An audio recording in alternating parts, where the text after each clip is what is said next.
Metodología de trabajo en sesión individual. Uso de figuras. La metodología de trabajo en consulta individual es básicamente la misma que cuando se trabaja en grupo, con las diferencias que vamos a ver ahora. Una primera diferencia es que no hay otras personas presentes para ser de representantes. Por eso tenemos dos opciones: usar figuras como muñequitos de plástico o de madera. No es necesario que sean figuras terminadas a modo de esculturas. Basta que tengan pie y se puedan distinguir entre hombres y mujeres. Estas figuras de pequeño tamaño pueden disponerse encima de una mesa adecuada. Puede utilizarse, por ejemplo, una forma rectangular para representar al hombre y una forma redonda para representar a una mujer.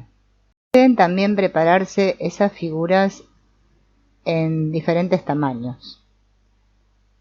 Puede también dibujarse cualquier elemento orientativo, como podrían ser los ojos. La utilización de plantillas o figuras vacías que apuntan claramente en una dirección, ya que se pueden poner en el suelo. Una forma sencilla de hacer eso es utilizando hojas de papel. Una opción complementaria consiste en colocar un dibujo de ojos para indicar la dirección de la mirada. En lugar de hojas de papel pueden utilizarse otros elementos como sillas. También se pueden utilizar plantillas de calzado. Cada forma de representación tiene sus ventajas e inconvenientes. Así, las figuras, como los muñecos, pueden disponerse encima de una mesita y facilita la visión de conjunto. El uso de figuras vacías permite y exige al mismo tiempo mayor uso del espacio.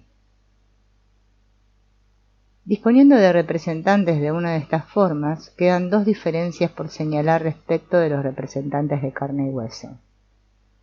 La primera de ellas es que obviamente este tipo de figuras nunca responde a preguntas, pero las respuestas pueden conseguirse de dos maneras. En el caso de los muñecos, preguntando al cliente, por ejemplo, poniendo un dedo sobre el muñeco, mientras se le propone: permanece en contacto con esta persona hasta que puedas darte cuenta qué le sucede o cómo se siente respecto al lugar que está ocupando. O imagina que puedes meterte dentro de la piel de esa persona hasta que puedas darte cuenta qué le sucede o cómo se siente respecto al lugar que ocupa. Este tipo de respuestas se pueden conseguir con mayor facilidad si usamos plantillas en el suelo. En tal caso podemos invitar al cliente a que se sitúe en el lugar del representante, sobre la plantilla que corresponda, pisándola físicamente o sentándose en el caso de utilizar sillas. Entonces podemos formular preguntas como: ¿cómo es la experiencia de estar ahí? Y de modo sucesivo podemos invitar al cliente a salir de ahí para situarse en otro lugar. Entrar y salir de un lugar, o pasar de un lugar a otro, presenta algunos inconvenientes si no se hace con cuidado. Cualquiera que tenga la experiencia de pasar de un lugar a otro por tercera o cuarta vez, sabrá que empieza a sentir cierta confusión o desorientación. Por eso hay que hacerlo muy despacio y no abusar de ello. Otra opción es que sea el terapeuta quien se sitúe en el lugar del representante, alternativamente con el cliente. En ocasiones es útil que se coloquen los dos, especialmente cuando el cliente en el lugar de un representante se dirige a otro para decirle algo. En este tipo de situaciones es útil que el terapeuta se sitúe en el lugar del correspondiente interlocutor. Así el cliente tiene la experiencia de decir lo que dice a un interlocutor visible, y el terapeuta tiene la ocasión de experimentar la recepción del mensaje. Luego ambos cambian sus lugares, el terapeuta en el lugar en que antes estuvo el cliente, repite las mismas palabras y el cliente tiene asimismo la oportunidad de experimentar su recepción. La segunda de las diferencias es que obviamente también este tipo de figuras jamás se mueven por propia iniciativa, y la solución en este caso es la misma que en el caso anterior. Otra opción para el trabajo en consulta individual es la visualización.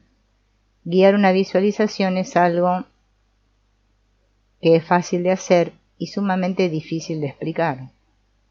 El fundamento es muy simple. En vez de decirle al cliente elige algunos representantes para tales o cuales personas, se le propone que cierre los ojos e imagine, en un escenario situado frente a él, a tales o cuales personas, nombrándolas de una en una. Imagínalas simplemente de pie, en algún lugar de ese espacio. Y dime dónde las imaginas, a dónde miran, qué hacen, cómo se sienten. También es importante que el terapeuta vaya imaginando lo mismo, tal como el cliente lo va describiendo. Si el terapeuta no se forma una imagen clara de ello, entonces debe preguntar y pedir más información. Una vez configurada esa situación inicial, se procede de la misma manera que uno estuviese trabajando en vivo. Por ejemplo, observando aquel aspecto de la situación que en principio llama más la atención, o preguntando: ¿alguien de los representantes parece mostrar algún deseo o impulso de realizar algún movimiento? Como en un trabajo en vivo, hay que seguir esperando o actuando en consecuencia. ¿Parece que falta alguien? En tal caso se le pide que incorpore el que falta. ¿Están todos en su lugar? Si no es así, se invita al cliente a que efectúe el correspondiente movimiento. Imagina que tal persona se acerca a tal otra y la mira. ¿Qué sucede cuando la mira? Ahora imagina que tal persona le dice a tal otra lo que corresponda. ¿Cómo se siente después de decirlo? ¿Cómo se siente la persona que escucha estas palabras? Y así sucesivamente. Con la imaginación puede hacerse pues cualquier cosa. Algo sorprendente que sucede cuando se trabaja con visualizaciones es que en ocasiones algunos representantes virtuales realizan movimientos espontáneos. En tal caso no hay más que seguirles la pista e intervenir o no en función de los mismos criterios que cuando se trabaja en vivo. Solamente en relación con algunos de los movimientos que se pueden llamar facilitadores, es conveniente proponérselos directamente al cliente. Por ejemplo, si el cliente se pone tenso o si contiene la respiración, etc. Como es natural, una visualización no tiene por qué circunscribirse al ámbito de la consulta individual y puede muy bien hacerse también en grupos. La más típica y conocida de ellas consiste en imaginar por detrás a todos los ancestros, empezando por los padres, continuando por los abuelos e incorporando a todos los que pudieron faltar. Luego este trabajo puede completarse visualizando, por ejemplo, movimientos de tomar o dar la honra. Ahora imagina que te vuelves y los miras y te inclinas ante ellos. Les das las gracias. ¿Cómo mirar? Cuanto más la persona se esfuerza en mirar, menos consigue ver. Así que lo mejor es tomar una postura cómoda, relajada y simplemente abrir los ojos. Podemos sorprendernos de la inmensidad de lo que vemos, o podemos dejar que nuestra atención vaya como a un cielo nocturno con estrellas, hacia las que más brillan. Incluso algunas de ellas quizás tintinean. Siempre hay algo que llama la atención, de modo espontáneo, sin necesidad de ir a buscarlo. Se trata de esta mirada, es una mirada que encuentra sin buscar. Es una mirada sin intenciones ni prejuicios.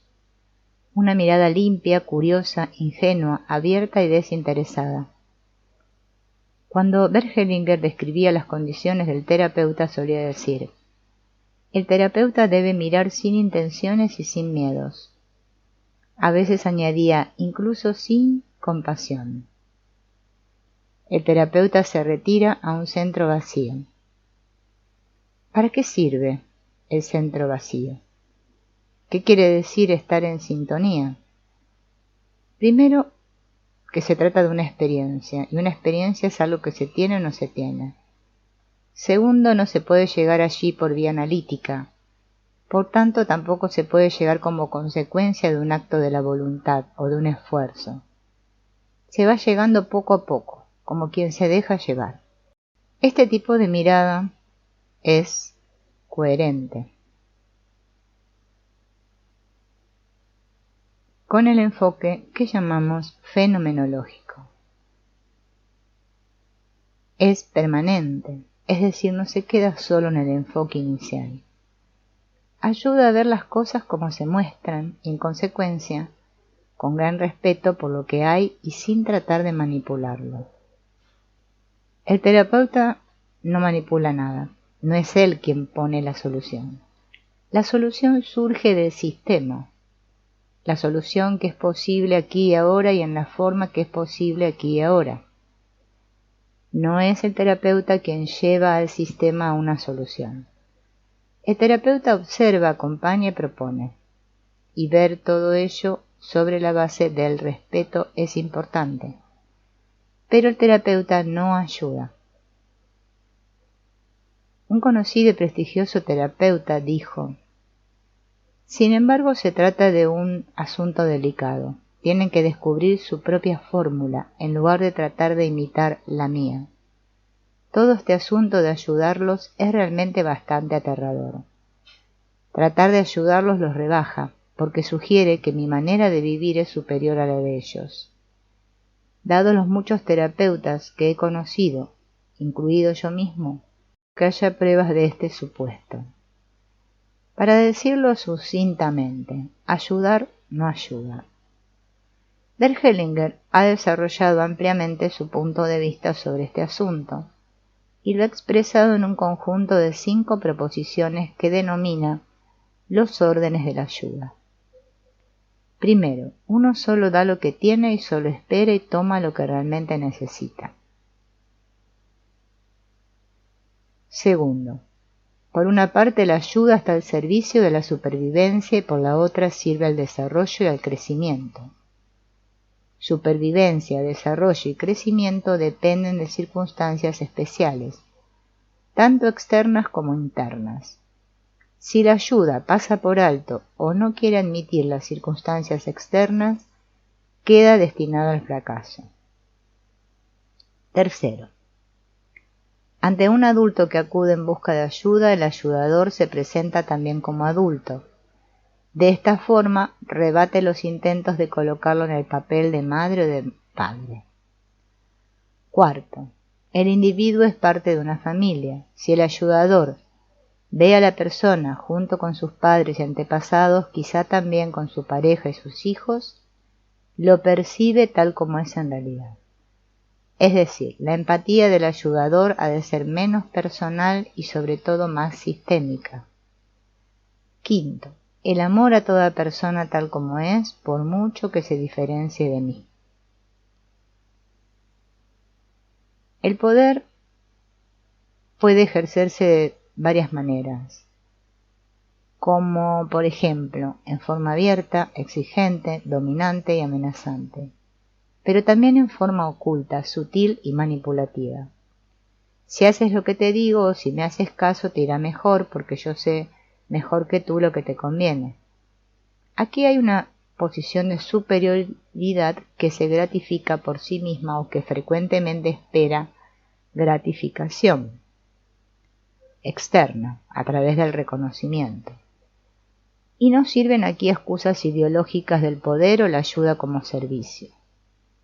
El poder o la ayuda como servicio proponen y no imponen, y no lo hacen a cambio de obtener resultados satisfactorios, por lo que su ejercicio puede resultar bastante frustrante si se realizan desde ahí.